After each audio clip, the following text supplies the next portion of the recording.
Yo, what up? Welcome to Mo Boxing No Problem. I'm Jose Maria Jr. and I'm joined with the Tim from Skyward Boxing Media, Team Mo Boxing No Problem, and also my co-host Kayla Martinez from Ringside with Kayla. And we got a special guest with us today. We got pro boxer Ivy Enriquez. How's it going, Ivy? Mhm. Good, everything's going well. Glad to hear. Thank you for making the time during fight week. No, thank you for having me. Our pleasure. First question we got for you. I'm sure you get asked this all the time, and it's what age did you start boxing and what got you into boxing? Well, I started boxing when I was 8 years old. But I always grew up around boxing. My family was always watching it, so I guess something since I grew up with it, it intrigued me to try it out. And my dad had took me to a recreation center where they had different sports, and I ended up choosing boxing. Nice. And how did you get your nickname Poison? Do you have a backstory with that? Um, no, other than that, it's just from the villain, the movie Batman. So, it stuck it was for a while that my family was calling me that. So it just stuck and it became my nickname for boxing. How you doing, Ivy? My name's Skywalker. I'm out of El Paso, but I'm out here in Albuquerque, and you got a really great reputation in the amateur scene. I've heard a lot of good things. Shout out to Diane Montoya. She was telling me about you. I think I seen your sister. She fought one of our fighters out here in Albuquerque in Junior Olympics. Can you tell us about your amateur background?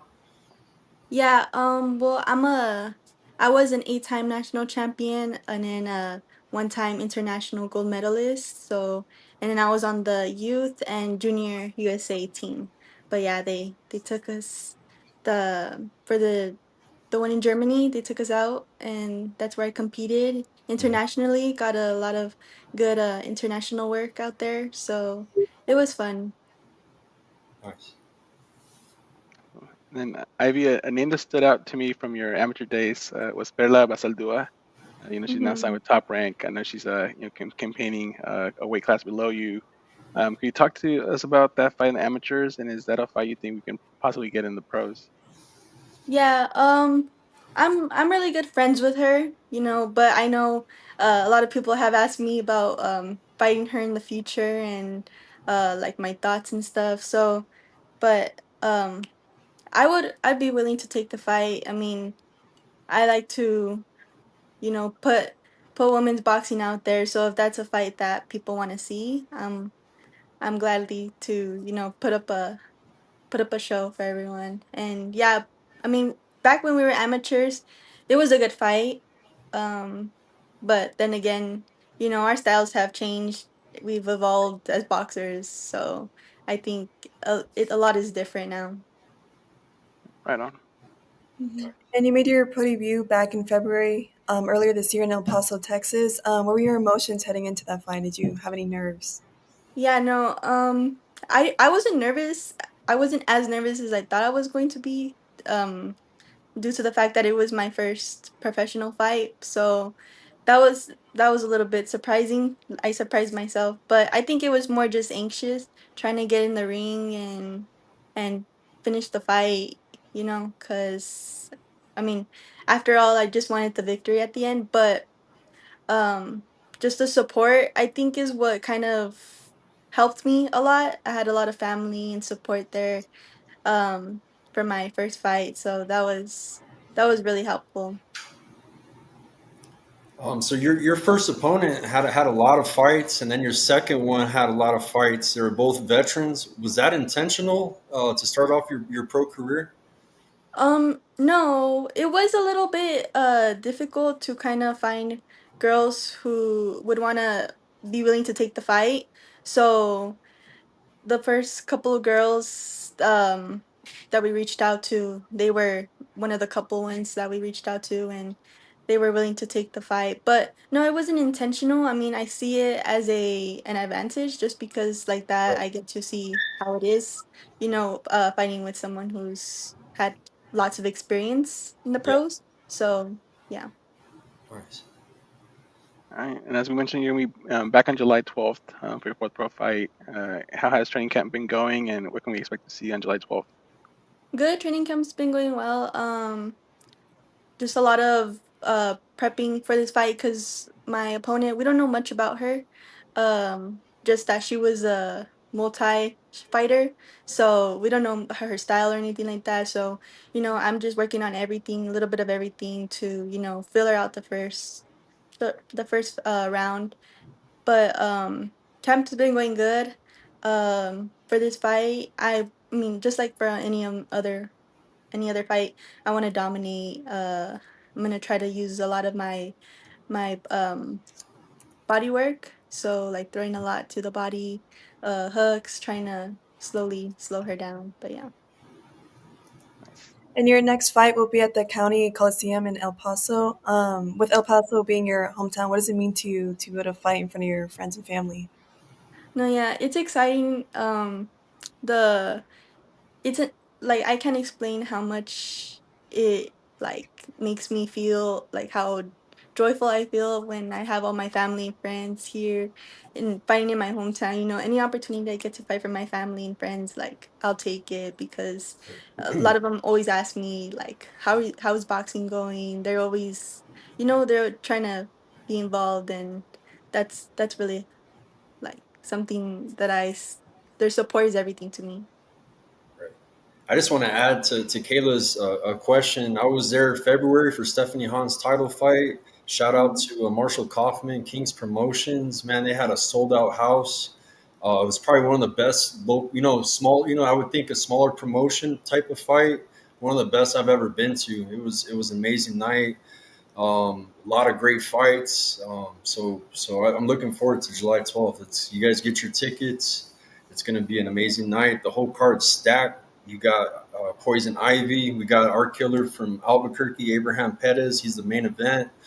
He's going to put on a good show. Andreas Ray.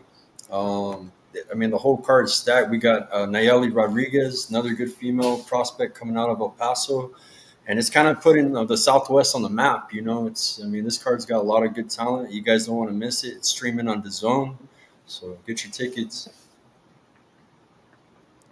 Mm. Sweet. And then Ivy, speaking of stack cards, the day before your fight on July 11th, we have a historic fight card being thrown by MVP, and it's going to be on Netflix. So that's the trilogy fight between Katie Taylor and Amanda Serrano. I want to ask you your opinion on the first two fights between them, and will you be tuning in for the third fight? Of course, they're making history. They're putting women's boxing out there, and I'm all about that. So, of course, it'll be exciting fight. I mean, the last two were exciting, so I could just imagine this one. Absolutely. And speaking of legendary fighters, I saw on social media that you met Manny Pacquiao. Could you tell us about that experience? Yeah, I didn't know I was gonna meet him that day.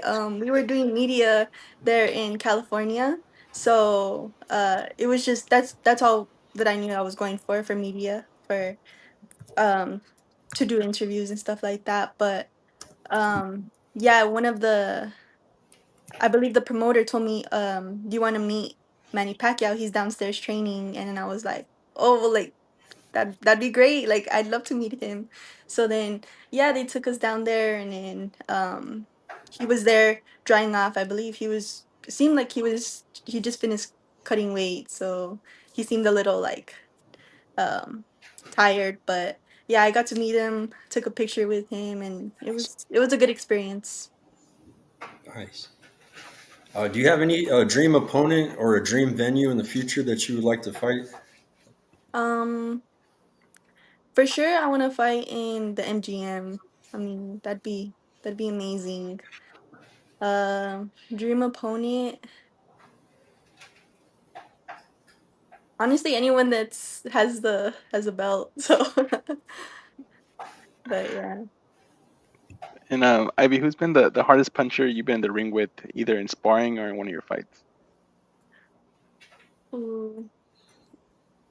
I can't tell you someone exactly because I spar a lot of boys. So Mm, I think yeah. So it's hard to kind of tell you who's been the hardest hitter. Because I mean, I spar with a lot of boys. I grew up sparring with Yeah, boys, so I mean, taking hard hits has never been like an issue. But yeah, I think as far as my last three fights, I think my last opponent, she was Avila. She was probably the hardest hitter out of all three of them, but nothing crazy just compared to guys. I can imagine. And growing up, who was your favorite boxer? Well, I mean, I've always looked up to fighters like Chavez and Canelo. They're not only do they represent like Hispanics and stuff like that, but they're overall great fighters. So, and also fighters that I look up to here, in my hometown, Jennifer Han and Stephanie Han. So they're making it. They made it big, and especially for women. So I look up to them too. Yeah, they put El Paso on the map, and Yeah. her getting signed to Jake Paul and what he's doing for women's boxing is awesome, and that's going to put you on their radar, MVP and all these other. You already got a good reputation. Like when I talk to other coaches, they're like, "Man, that team out there is they're no joke. They know what they're doing." So you guys get a lot of praise, So Yeah, I don't think. I mean, I really hope El Paso gets recognized as much as we should. Just because there's a lot of talent out here. Like we have a Tovar, we have yeah, Tobar, we have Victor, we have Kayla, Moises. We have a lot of great fighters here. So.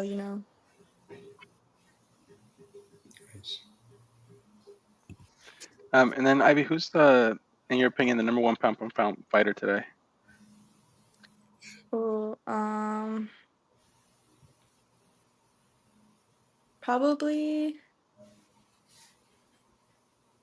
as of right now, I'm gonna say Canelo just because the fight Canelo and Crawford, everyone's looking forward to that one. So I'm excited for that one too. Yeah, huge fight. Yeah. So And do you have any interests or hobbies outside of boxing?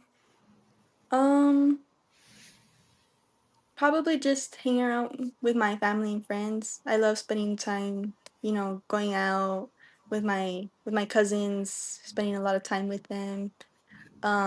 Or just traveling. Traveling in general is I enjoy traveling, seeing new places, meeting new people. What's the best piece of advice you would give to someone that's turning pro?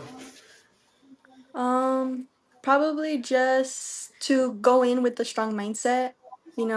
This is, basically a career already for you. So, it's gonna take a lot of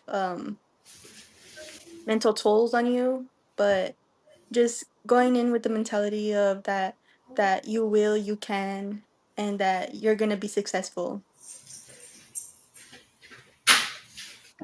And final question we got for you, Ivy. It's not really a question. It's more so opening up the floor to you. What's the message you want to send to your fans supporters? Well, I just want to invite everyone to come out July 12th here in El Paso, at the County Coliseum. There'll be a lot of great fights, exciting fights. I want to say thank you to my coaches, my family, everyone who supported me, um, all my sparring partners, and yeah. So I wanted to say thank you to everyone, and thank you for having me here. So, Absolutely. It's gonna be a great night. We're looking forward to seeing your fight July 12th. We got your social media handle here for Instagram at poisonivy_3_. Everyone make sure you tap in and give her a follow. That way you don't miss any updates in her boxing career. Ivy, any other social media handles or shout outs you want to give? you could also go on Facebook at Nightmare Boxing. They have my whole team, all my brothers and cousins, and others that who box with us. But um that's all. That's it. That's perfect. All right. Well, Ivy, thank you so much for your time. It was great to talk some boxing with you, and we look forward to seeing you on Saturday. I'll see Thank you you. I Friday appreciate at it. Thank weigh-ins. you. Wins, yeah. So, Absolutely. All cool. right. Take care. Enjoy the rest of your day. Bye. Thank All right. you. Bye. Bye.